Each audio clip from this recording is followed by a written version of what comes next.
Bulletin का आगाज करें और सबसे पहले खबर दें। वजीर आजम ऑफिस का कहना है कि हाल ही में जिस विजन अज़्म इस्तेहकाम का ऐलान किया जा रहा है उसे गलत समझा जा रहा है और इसका मुआजना ज़रबे अज़्ब और राह निजात जैसे पिछले ऑपरेशन से किया जा रहा है। उन्होंने कहा कि पिछले ऑपरेशन ऐसे मकामात पर किए गए जो नो गो एरियाज बन चुके थे। इस वक्त मुल्क में ऐसे कोई नो गो एरियाज नहीं है क्योंकि दहशत गर्दों को फैसला कुन तौर पर शिकस्त दी जा चुकी है। फिलहाल बड़े पैमाने पर किसी ऐसे फौजी ऑपरेशन पर गौर नहीं किया जा रहा जिससे आबादी की नकल मकानी की ज़रूरत पड़े। उन्होंने कहा कि विजन अज़्म इस्तेहकाम पाकिस्तान में पायदार अमन इस्तेहकाम के लिए एक कसीर जहती विजन है। ये सिक्योरिटी इदारों और पूरे रियासती निज़ाम का मजमूई कौमी विजन है। इसका मकसद नज़रसानी शुदा कौमी एक्शन प्लान के नफाज के लिए नई रूह और जज्बा पैदा करना है। ये नेशनल एक्शन प्लान सियासी मैदान में कौमी इत्तफाक राय के बाद शुरू किया गया था।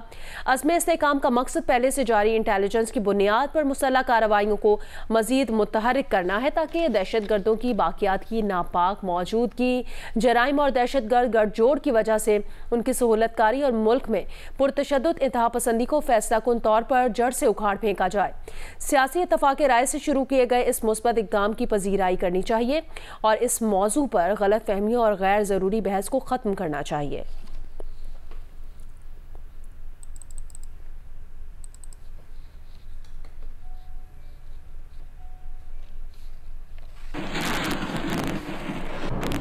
PTI के खैबर पख्तूनख्वा से अरकान कौमी असम्बली और सैनेट KPK हाउस इस्लामाबाद में इजलास हुआ। ज़राए के मुताबिक वज़ीर आला खैबर पख्तूनख्वा की अरकान असम्बली को एपेक्स कमेटी और बानी PTI से मुलाकात पर 35 मिनट तक ब्रीफिंग दी गई। अक्सरियती अरकान वज़ीर आला से मुत्तफिक न हुए। फौजी ऑपरेशन की खुलकर मुखालफत न करने पर अरकान असम्बली अली अमीन पर बरहम हो गए। कई अरकान ने कहा कि बानी PTI हमेशा मिलिट्री ऑपरेशन की मुखालफत करते रहे हैं, हम उनके मौक़िफ़ के साथ हैं। वज़ीर आला खैबर पख्तूनख्वा ने कहा कि ऑपरेशन की तफसीलात सामने आने का इंतजार करना चाहिए, इससे पहले ऑपरेशन की मुखालफत करना दुरुस्त ना होगा। बाद में तर्जुमान खैबर पख्तूनख्वा हुकूमत बैरिस्टर सैफ ने मीडिया से बात करते हुए कहा, दहशत गर्दी के खिलाफ कार्रवाई के लिए सूबों से मुशावरत ज़रूरी है। ऑपरेशन के खदोखाल वाज़े होने तक हिमायत का फैसला नहीं कर सकते।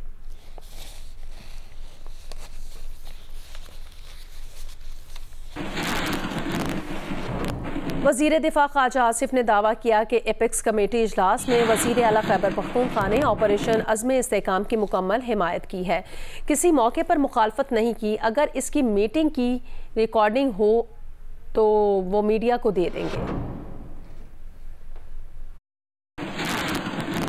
PTI ने सैनेट इजलास में भी ऑपरेशन अज़्म इस्तेहकाम की मुखालफत कर दी है। शिबली फराज ने कहा, ऑपरेशन अज़्म इस्तेहकाम नॉर्मल से हट कर नज़र आता है। जो इस्तेहकाम ढूंढ रहे हैं वो तब आएगा जब आइन और कानून की बालादस्ती होगी और फ्री एंड फेयर इलेक्शन होंगे।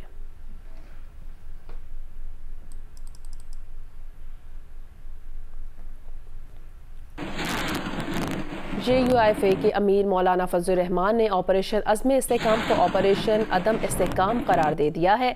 कोयटा में मीडिया से बात करते हुए मौलाना फजलुर रहमान ने कहा, ऑपरेशन से मुल्क मजीद कमज़ोर होगा। एस्टेब्लिशमेंट को बालादस्ती की ख्वाहिश की,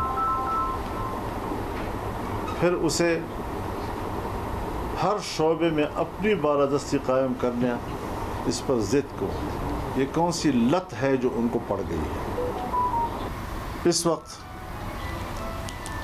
मुल्क में रियासत के रिट न होने के बराबर। और इन्होंने अब ऐलान किया है कि हम अज़्म इस्तेहकाम ऑपरेशन शुरू करेंगे। ये अदम इस्तेहकाम ऑपरेशन है जो पाकिस्तान को और कमज़ोर करेगा। आप बताएं कि जहां किसी इजलास में वर्दी वाला मौजूद होगा वहां फैसले वर्दी करेगा या बाकी लोग करेंगे। आइन एक मिसाक़ मिल्ली है, जब मिसाक़ मिल्ली बीच में नहीं रहेगा तो फिर आवाम का इस रियासत के साथ जो कमिटमेंट है उसका कोई ज़मानत नहीं है। मुस्लिम लीग नून के रहनुमा सेनेटर तलाल चौधरी ने कहा कि ऑपरेशन अज़्म इस्तेहकाम का फैसला चारों वज़ीराए आला और तमाम इदारों के सरबराहों की मुशावरत से किया गया। इसके बाद पहले ये मामला काबीना और फिर पार्लियामेंट में आएगा। पार्लियामेंट के अंदर और बाहर तमाम सियासी जमातों को एतमाद में लिया जाएगा। जियो न्यूज़ के प्रोग्राम आज शाहजेब खानजादा के साथ में बातचीत करते हुए उन्होंने कहा, अगर कोई ये समझता है कि वो वज़ीर आला होने के नाते ब्लैकमेल कर लेगा तो वो गलत फहमी का शिकार है। खैबर पख्तूनख्वा में पिछले 12 बरसों से हुकूमत पीटीआई की है और सबसे ज्यादा दहशतगर्दी यहीं से निकलती है। ऑपरेशन का इतना बड़ा फैसला पार्लियामेंट में नहीं आया, काबीना में नहीं आया, बड़ी सियासी जमातें उसकी मुखालिफत कर रही हैं। किस तरह से मुस्लिम लीग नून इस नतीजे पर पहुंची कि ये फैसला किया जाए ऑपरेशन? सबसे पहले फैसला जो है वो 4 वजीर आला, जो कि सारे वजीर आला सारे अदारों के जो सरबराह थे हुकूमत ने उनसे मिलकर किया। उसके बाद ये कैबिनेट में आएगा, उसके बाद ये पार्लियामेंट में आएगा। पार्लियामेंट से बाहर भी जमातें जो हैं उनको भी ऑन बोर्ड लिया जाएगा, आम लोगों को ऑन बोर्ड लेंगे। लेकिन अगर किसी का ये ज़हन में है कि वो ब्लैकमेल कर सकता है या किसी सूबे के वजीर आला या हुकूमत होने के नाते वो अपनी सियासी ब्लैकमेलिंग करके अपने सियासी मुकदमात या सियासी टारगेट अचीव करना चाहता है तो वो गलत फहमी में है। जब पीटीआई की हुकूमत न सिर्फ पाकिस्तान में थी बल्कि केपीके में पिछले 12 साल से सबसे ज्यादा टेररिज्म यहां से निकलता है। पाकिस्तान की हर सियासी जमात को पाकिस्तान के मुफाद के मुताबिक एडजस्ट करना पड़ेगा और पाकिस्तान का मुफाद अमन में है, दहशतगर्दी के खात्मे में है और वो ऑपरेशन से ही। मौसम की खबर दें, मुल्क के बेशतर इलाकों में आज भी मौसम गर्म और खुश्क रहने का इम्कान है। मुल्क के तूलो अर्ज में शदीद गर्मी की लहर जारी रहेगी। पीर को मुल्क में सबसे ज़्यादा दर्जा हरारत तुरबत में 49 डिग्री रिकॉर्ड किया गया। सिब्बी, दादू, नवाबशाह, जैकबाबाद 47, सकरन, भक्कर, पडीदन 46, हैदराबाद, मोइंजोदड़ो 45, लाहौर, साहिवाल, पेशावर, बनू 43, मुल्तान, अटक 42, इस्लामाबाद, मुजफ्फराबाद 41, कोयटा 37 और गिलगित में 30 डिग्री रिकॉर्ड किया गया।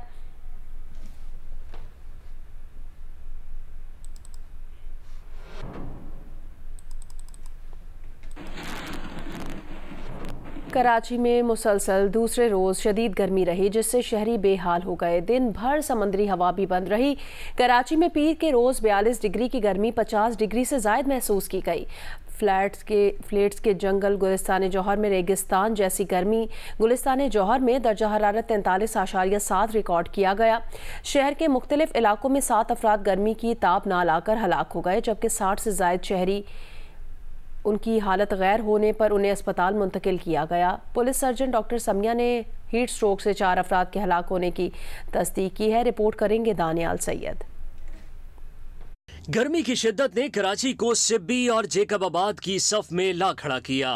शहरी हब्स और जिस्म जलाती लू के थपेड़ों से बिलबिला उठे। फिजा सारा दिन इस कदर गर्म रही कि मुख्तलिफ इलाकों से 7 अफराद की लाशें मिली। गर्मी से हलाक होने वालों की उम्रें 35 से 60 साल के दरमियान है। रेस्क्यू इदारों का बताना है कि जाँ बहक अफराद मुमकिन तौर पर नशे के आदी थे। Karachi police surgeon doctor Samiya ने तस्दीक की है कि शदीद गर्मी से मुतासिर होकर जाँ बहक होने वाले अफराद की तादाद 4 है। गर्मी से मुतासरा 67 मरीजों को सिविल अस्पताल लाया गया। उनमें से 54 को इब्तदाई तिब्बी इमदाद के बाद फारिग कर दिया गया। मिलने वाली लाशें Jama cloth, गोलीमार, super highway, Gulistan जौहर और लांडी से मिली। फेडरल बी एरिया करीमाबाद से एक शख्स की लाश मिली। औरंगी टाउन, फकीर कॉलोनी, परेशान चौक रोड के करीब नामालूम शख्स की लाश मिली है। गुज़िश्ता रोज शहर के मुख्तलिफ मकामात से 10 नशे के आदी अफराद की लाशें मिली थीं। दानियाल सैयद, जियो न्यूज़, कराची। कराची में गर्मी की लहर के दौरान शहर के सर्द खानों पर भी दबाव बढ़ गया है। शहर में ईदी फाउंडेशन के 3 सर्द खानों में 3 रोज़ के दौरान 300 लाशें लाई गई हैं। सरबराह ईदी फाउंडेशन फैसल ईदी ने जियो न्यूज़ से बात करते हुए बताया कि 3 रोज़ में 300 अफराद की मैयतें ईदी फाउंडेशन के 3 सर्दखानों में लाई गई हैं। ईदी फाउंडेशन के सोहराब गोट, कोरंगी और मीठा दर में 3 सर्दखाने कायम हैं। 5 रोज़ के दौरान 423 अफराद की मैयतें गुस्ल और कफन के लिए लाई गई थीं। सरबराह ईदी फाउंडेशन के मुताबिक आम दिनों के मुकाबले में हालिया दिनों में मैयतों की तादाद दुगनी हो गई है। ज़्यादातर लाई जाने वाली मैयतें वर्षा के साथ थीं, नामालूम मैयतें कम हैं।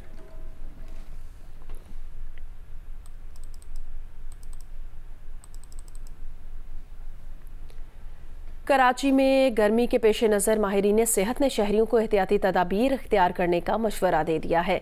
शहरी बाहर के खाने और मशरूबात से परहेज करें, जबकि बिला ज़रूरत घरों से बाहर ना निकलें। तिबी माहिरीन के मुताबिक गर्मी की शिद्दत बढ़ते ही मुख्तलिफ इन्फेक्शन का खतरा बढ़ जाता है। शहरी बाहर के खाने और मशरूबात से परहेज करें, पानी उबाल कर पिएं। गैर मयारी मशरूबात और खानों से मैदे के मसाइल होते हैं। शहरी बिला ज़रूरत घर से बाहर ना निकलें, जबकि हल्के रंग के ढीले कपड़े पहनें। बाहर निकलते वक्त सर ढांप लें। तेज़ धूप के औकात में घरों से बाहर ना निकलें। माहिरीन सेहत के मुताबिक सुबह 11 से दोपहर 3 बजे तक खुद को बराह रास्त धूप की तपिश से महफूज रखें। पानी, ORS का इस्तेमाल नमकियात की कमी से बचा जा सकता है।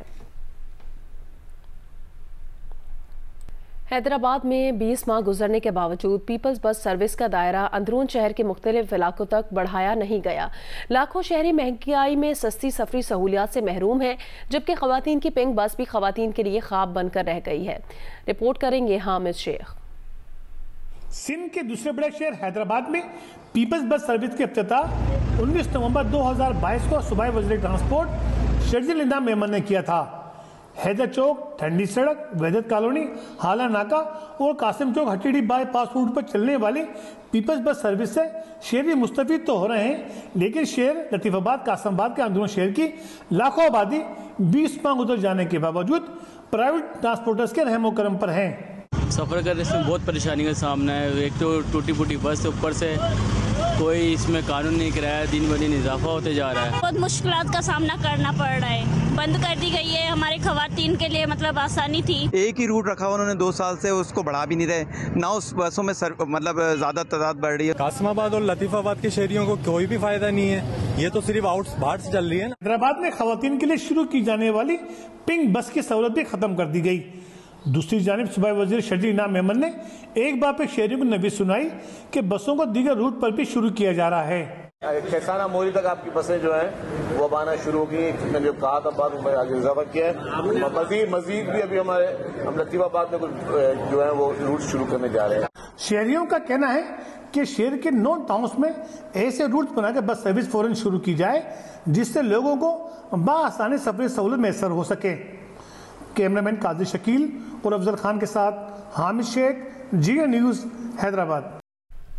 डेरा इस्माइल खान पुलिस ने मोटरसाइकिल चोर को गिरफ्तार करके मुलजिम के कब्जे से 26 मोटरसाइकिल्स बरामद करके मालिकान के हवाले कर दी हैं। प्रेस कॉन्फ्रेंस के दौरान मुलजिम को मीडिया के सामने पेश भी किया गया। DPO नासिर महमूद ने मीडिया को बताया कि तमाम मोटरसाइकिल्स की FIR थाना पहाड़पुर में दर्ज की गई थी। मुलजिम को भी इसी इलाके की मवेशी मंडी से गिरफ्तार किया गया है। मुलजिम काफ़ी अरसे से मोटरसाइकिल चोरी की वारदातों में मुलव्वस था। गिरफ्तार मुलजिम से तफ्तीश की जा रही है। मजीद बरामदगियां भी मुतवक्के हैं। मुलजिम का ताल्लुक राजनपुर से है। इसे मौके पर मसरूका मोटरसाइकिलों को उनके मालिकान के हवाले कर दिया गया।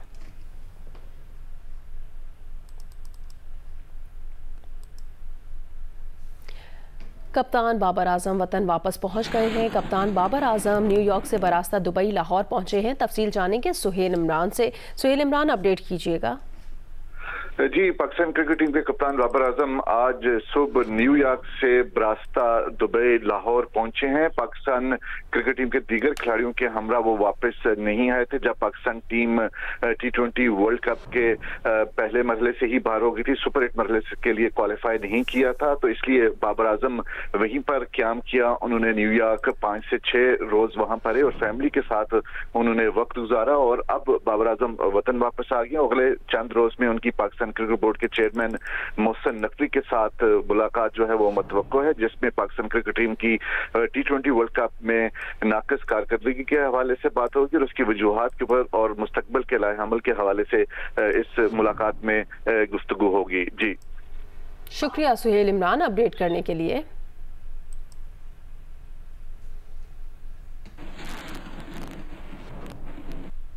T20 वर्ल्ड कप के सुपर 8 मरहले के आखिरी मैच में अफगानिस्तान ने बांग्लादेश को जीत के लिए 116 रन्स का हदफ दे दिया है। रहमानुल्लाह गुरबाज के 43 रन्स की बदौलत अफगानिस्तान ने 5 विकेटों के नुकसान पर 115 रन्स बनाए हैं।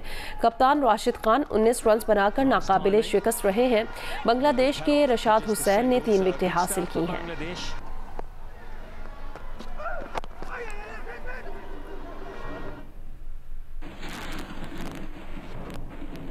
भारत ऑस्ट्रेलिया को 24 रन से हराकर T20 वर्ल्ड कप के सेमीफाइनल में पहुंच गया है। रोहित शर्मा की 92 रन की जारहाना इनिंग्स की बदौलत फातेह टीम ने 5 विकेटों पर 205 रन बनाए। ऑस्ट्रेलियाई टीम 7 विकेटों पर 181 रन बना सकी। ग्रुप 1 से दूसरी सेमीफाइनलिस्ट टीम का फैसला आज किंग्सटाउन में अफगानिस्तान और बांग्लादेश के दरमियान होने वाले मैच से होगा। सेंट लूसिया में भी विराट कोहली का बैट खामोश रहा, 0 पर आउट, लेकिन कप्तान रोहित शर्मा ने खूब बैटिंग की, छक्के पे छक्का लगाया, चौके भी खूब टिकाए। बारिश ने खेल में रुकावट डाली, लेकिन शर्मा बरसते रहे। दूसरी जानिब से ऋषभ पंत 15 रन बनाकर लौट गए। रोहित शर्मा की 41 गेंदों पर 92 रन की शानदार इनिंग्स मिचेल स्टार्क ने तमाम की। फिर सूर्या कुमार ने 31, दुबे ने 28 और हार्दिक पांड्या ने 27 रन की नाकाबिले शिकस्त इनिंग्स खेलकर भारत का स्कोर 5 विकेट पर 205 रन तक पहुंचा दिया। मिचेल स्टार्क और मार्कस स्टोइनिस ने 2-2 खिलाड़ियों को आउट किया। 206 रन का मुश्किल हदफ, जिसके ताक़ुब में डेविड वार्नर पहले ही ओवर में लौट गए, लेकिन फिर ट्रेविस हेड और मिचेल मार्श ने शराकत लगाई। स्कोर 87 तक ले गए। मार्श 37 रन बनाकर कुलदीप का शिकार बन गए। मैक्सवेल ने 20 और स्टोइनिस ने 2 रन बनाए। ट्रेविस हेड भी 43 गेंदों पर 76 रन बनाकर हिम्मत हार गए। टिम डेविड 15 और मैथ्यू वेड 1 ही रन बनाकर लौट गए, जिसके बाद पैट कमिंस और मिचेल स्टार्क टीम का स्कोर 7 विकेट पर 181 रन तक ही पहुंचा सके। भारत ने मैच 24 रन से जीतकर ग्रुप 1 से सेमीफाइनल के लिए क्वालिफाई कर लिया। डोमेस्टिक क्रिकेटर्स के कॉन्ट्रैक्ट पर नज़रसानी का फैसला किया गया है, जबकि कौमी टीम में शमूलियत के लिए डोमेस्टिक क्रिकेट में शिरकत को लाजमी करार दे दिया गया है। चेयरमैन PCB मोहसिन नकवी का कहना है, अच्छे खिलाड़ियों की प्रोफेशनल अंदाज में ग्रूमिंग की जाएगी। Chairman Pakistan cricket board Mohsin Naqvi की सदारत में नेशनल क्रिकेट एकेडमी लाहौर में क्वालिटी डोमेस्टिक क्रिकेट के हवाले से अहम इजलास हुआ, जिसमें डोमेस्टिक क्रिकेट निज़ाम को मजबूत बनाने का फैसला किया गया। इस हवाले से प्लान की मंजूरी दे दी गई है। डोमेस्टिक कॉन्ट्रैक्ट्स की नज़रसानी की जाएगी, जबकि कौमी टीम में शमूलियत के लिए डोमेस्टिक क्रिकेट खेलना लाजमी होगा। चेयरमैन PCB ने कहा कि क्वालिटी डोमेस्टिक क्रिकेट को हर सतह पर प्रमोट किया जाएगा। क्लब लेवल से नेशनल लेवल तक तसलसल के साथ टूर्नामेंट्स का इनेकाद किया जाएगा। बेहतरीन कोचेस की खिदमात हासिल की जाएंगी और खिलाड़ियों की प्रोफेशनल अंदाज में ग्रूमिंग की जाएगी। इससे इंटरनेशनल गैप को कम किया जा सकेगा। उन्होंने कहा कि परफॉर्मेंस और फिटनेस पर ही खिलाड़ियों का इंतखाब होगा। इजलास में भारत, ऑस्ट्रेलिया, इंग्लैंड और न्यूजीलैंड के डोमेस्टिक क्रिकेट के ढांचे के खदोखाल का भी जायजा लिया गया। मारूफ गुलकार और समाजी कारकुन शहजाद रॉय ने कहा कि अच्छी किताब और अच्छा उस्ताद तनकीदी सोच पैदा करने में कलीदी किरदार अदा करते हैं, लेकिन इस मुल्क में निसाबी किताबों पर मराद देने की बजाय उन पर 10% सेल टैक्स लगा दिया गया है।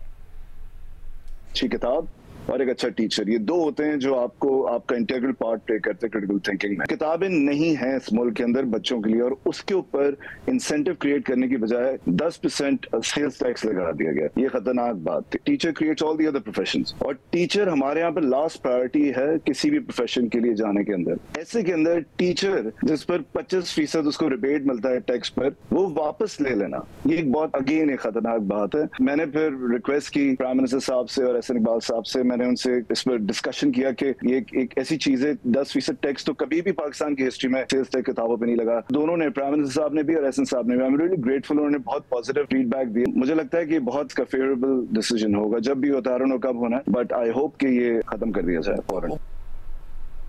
जूलियन असांज को आज़ादी मिल गई। 1901 रोज़ तक बेलमार्श जेल में कैद के बाद रिहाई मिल गई। विकीलीक्स के बानी को लंदन की हाई कोर्ट ने जमानत पर रिहाई दे दी है, जिसके बाद वो बरतानिया से रवाना हो गए हैं।